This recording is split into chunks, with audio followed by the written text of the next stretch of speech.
जिनको परमात्मा स्वयं आकर मिले थे उनको अपने यथार्थ स्थान सचखंड सतलोक में लेकर गए थे और उस अपने से परिचित करवा के उनको वापस छोड़ा था।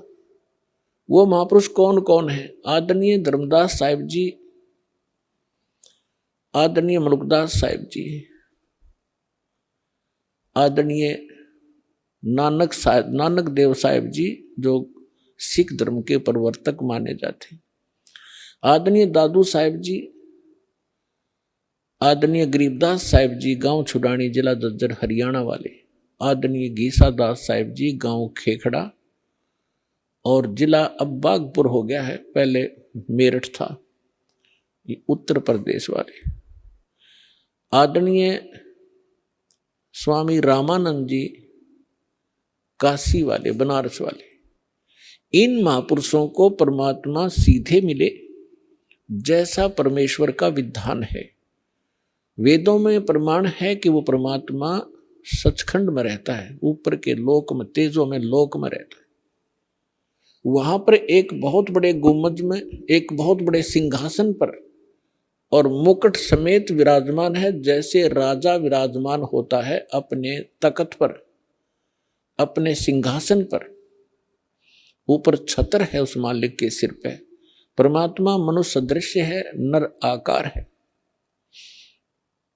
वो वहां से गति करके आता है, वहां से चलकर आता है, सशरीर आते हैं भगवान और अच्छी आत्माओं को मिलते हैं, दृढ़ भक्तों को मिलते हैं। वेद प्रमाणित कर रहे हैं कि परमात्मा ऐसी लीला करता है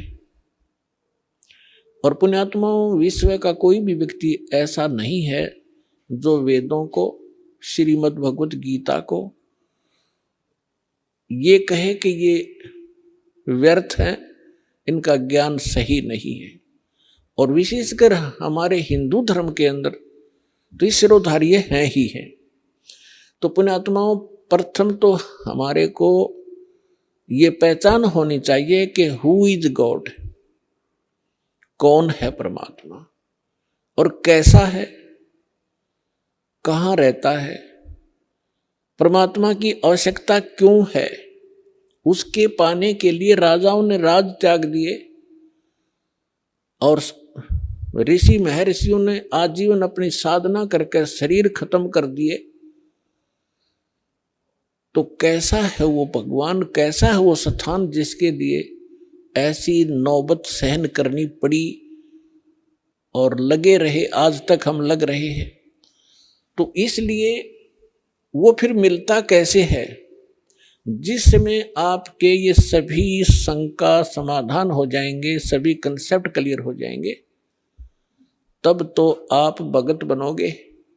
श्रीमद् भगवत गीता अध्याय नंबर 2 के श्लोक नंबर 53 में कहा है कि अर्जुन, जिसमें तेरी बुद्धि भिन्न भिन्न प्रकार के भ्रमित करने वाले वचनों से हटकर एक अध्यात्म ज्ञान पर स्थिर होगी, परमात्म ज्ञान पर स्थिर होगी, तब तो तू योगी बनेगा। गीता अध्याय नंबर 2 के श्लोक नंबर 53 में कहा है कि, अब देखिएगा थोड़ा आपके रूप कराते हैं। ये है श्रीमद् भगवत गीता, गीता प्रेस गोरखपुर से प्रकाशित है और जयदयाल गोविंद का इसके अनुवादक है। गीता प्रेस गोरखपुर से प्रकाशित है। इसके अध्याय नंबर 2 के और श्लोक नंबर 53 में क्या लिखा है कि भांति भांति के वचनों को सुनने से विचलित हुई तेरी बुद्धि जब परमात्मा में अचल स्थिर ठहर जाएगी, तब तू योग को प्राप्त हो जाएगा।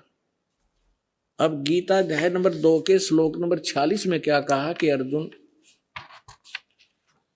जिस प्रकार बहुत बड़े जलाशय की प्राप्ति के उपरांत व्यक्ति की आस्था छोटे जलाशय में रह जाती है, यानी बहुत बड़ी झील मिल जाने पर, पहले जिसमें श्रीमद् भगवत गीता का ज्ञान बोला गया था, उस समय पूरे विश्व में सभी मानव इन सरोवरों के किनारे ही बसा करते थे, तालाबों के किनारे बसा करते थे, उसी से पीते थे, उसी से नहाते धोते थे, स्वच्छ जल होते थे, वर्षा खूब होती थी, वृक्ष बहुत ज्यादा होते थे और वृक्षों पर वर्षा होकर के जड़ी बूटियां के साथ जल इकट्ठा हो, जड़ी बूटियों पर वर्षा होकर के वो जल बहुत ही अच्छा, निर्मल और निरोगा होता था। वो एक तालाब, सरोवर या झील का रूप धारण कर लेता था और सभी उस पर आश्रित व्यक्ति जो भी जहां बसा है, यदि कोई छोटे जलाशय पर बसा है तो उसके लिए वो जलाशय उसका जीवन दाता है, उसके आश्रय वो जी रहा है। और उस छोटे सरोवर में, छोटे जलाशय में, छोटे तालाब में 1 वर्ष वर्षा नहीं होती है तो उसका जल सूख जाता है, तो उस पर आश्रित व्यक्ति दुखी हो जाते हैं, उनको त्राही त्राही मच जाती है और वो विनाश को प्राप्त हो जाते हैं। ऐसा उस पर आश्रित व्यक्तियों को भी पता होता है कि यदि वर्षा नहीं हुई 1 वर्ष तो अकाल गिर जाता है और अकाल में सैकड़ों, हजारों, लाखों की संख्या में प्राणी मर जाते थे। अब गीता अध्याय नंबर 2 का श्लोक नंबर 46 क्या कहना चाहता है, क्या बताना चाहते हैं कि उन व्यक्तियों को जो उस छोटे जलाशय पर आश्रित हैं और उनको कहीं आसपास पता लग जाए कि वहां बहुत बड़ी झील है, सरोवर है और जिसमें 10 वर्ष वर्षा ना हो तो भी जल उसका समाप्त नहीं होता, तो वो व्यक्ति तुरंत उस छोटे जलाशय को त्याग और सरोवर, उस झील के किनारे जाकर जाना पसंद करेंगे, तुरंत चले जाएंगे।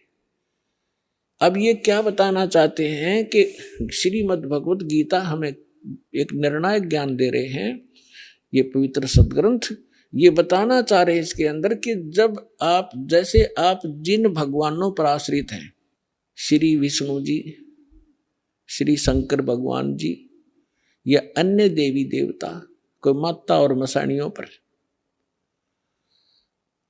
अब जो माता और मसानियों पर है वो तो बहुत निम्न सत्र की कहानी होगी। ये 3 देवता माने जाते हैं, श्री ब्रह्मा जी रजगुण, श्री विष्णु जी सतगुण, श्री शिव जी तमगुण। जो इन तक आश्रित हैं तो इनकी क्या स्थिति है, वो कितने सुखी हैं, कितने सुरक्षित हैं। और इनसे ऊपर जिनकी बुद्धि उठी है, अपने आप को ज्यादा सुपीरियर माना करते थे, वो कहते थे हम ब्रह्म पूजा करते हैं, हम ब्रह्मा विष्णु महेश की पूजा